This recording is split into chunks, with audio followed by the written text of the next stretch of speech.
حافظ نعیم الرحمن 1970 کو کراچی میں ایک اردو بولنے والے مہاجر خاندان میں پیدا ہوئے۔ آپ کے والدین علی گڑھ ہندوستان سے ہجرت کر کے کراچی میں آباد ہوئے تھے۔ حافظ نعیم الرحمن نے NED سے سول انجینئرنگ کی ڈگری حاصل کی۔ زمانہ طالب علمی سے آپ کو سیاست سے لگاؤ تھا۔ 1995 میں آپ اسلامی جمعیت طلبہ سے منسلک ہوئے۔ آپ 2000 تک 2 مرتبہ اسلامی جمعیت طلبہ کے امیر منتخب ہوئے۔ 2000 میں آپ جماعت اسلامی کے رکن منتخب ہوئے۔ اس کے علاوہ آپ اسسٹنٹ سیکرٹری، ڈپٹی سیکرٹری اور جنرل سیکرٹری کے عہدوں پر کام کرتے رہے۔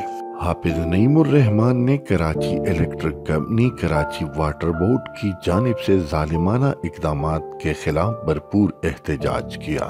حافظ صاحب کے مطابق کراچی ملک کی صنعتی ہب ہے اور سب سے زیادہ ٹیکس ادا کرنے والا شہر ہے، لیکن یہاں سہولیاتی زندگی نہ ہونے کے برابر ہے۔ کراچی کے حقوق دلانے کی خاطر آپ نے ایک مؤثر کمپین چلائی۔ آپ نے ملک کی بڑی سیاسی پارٹیوں کو کراچی کی ابتر صورتحال کا ذمہ دار ٹھہرایا۔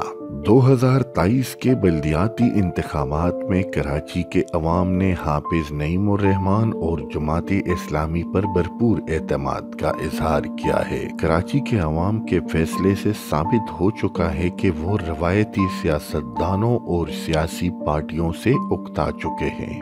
نتائج سے لگ رہا ہے کہ حافظ نعیم الرحمن بآسانی کراچی کے میئر بن جائیں گے۔ کراچی کے عوام توقع کر رہے ہیں کہ حافظ نعیم الرحمن جماعت اسلامی کے سابق میئر نعمت اللہ خان مرحوم کی طرح کراچی کی ترقی کے لیے بھرپور جدوجہد کریں گے اور مسائل کے انبار میں گرے ہوئے کراچی کا مستقبل سنوارنے میں اپنا بھرپور کردار ادا کریں گے۔